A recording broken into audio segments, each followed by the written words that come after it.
The fruitcake is an American holiday tradition. That's from a 1960 commercial in the South for sugar, and it's the perfect gift if you are a housewife and you're looking for something.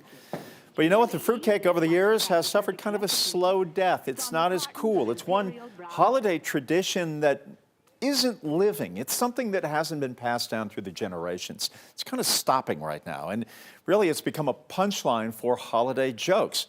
Hasn't always been that way. Commercial fruitcake, if you buy it in grocery stores or whatever, it's bad.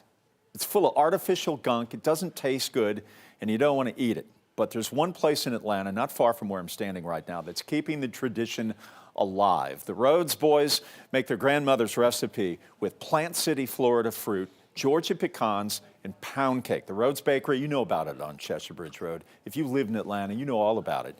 It's a 100-year-old recipe, and they used to make an enormous batch for Christmas. They don't do that anymore. Tom Rhodes and his brother George, they use an 80-year-old mixing bowl. Wow. FDR was in office when they were tossing around the ingredients in that thing.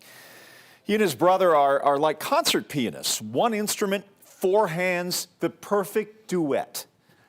Fruitcake is not for everybody. In fact, I was in there, and a customer comes up to me and goes, he's a little older, he says, "Hey, I read your Facebook page and your posts all the time." He goes, "I want to tell you a fruitcake story about my grandmother who was 80 when I was a little boy. Used to dump all kinds of liquor on top of it, bourbon, and then put it in a tin, and then they would serve it around the holidays. And it said the whole house would smell like a distillery. Even when he was a little boy, he knew a distillery was about alcohol." So fruitcakes, they're worth talking about. That one on Rhodes, it's worth eating. I was going to say, that one I will try. Oh, the Rhodes boys, man, they get it. And the picture of the mixing bowl is something else. All right, Jeff, thanks a lot. Stuff.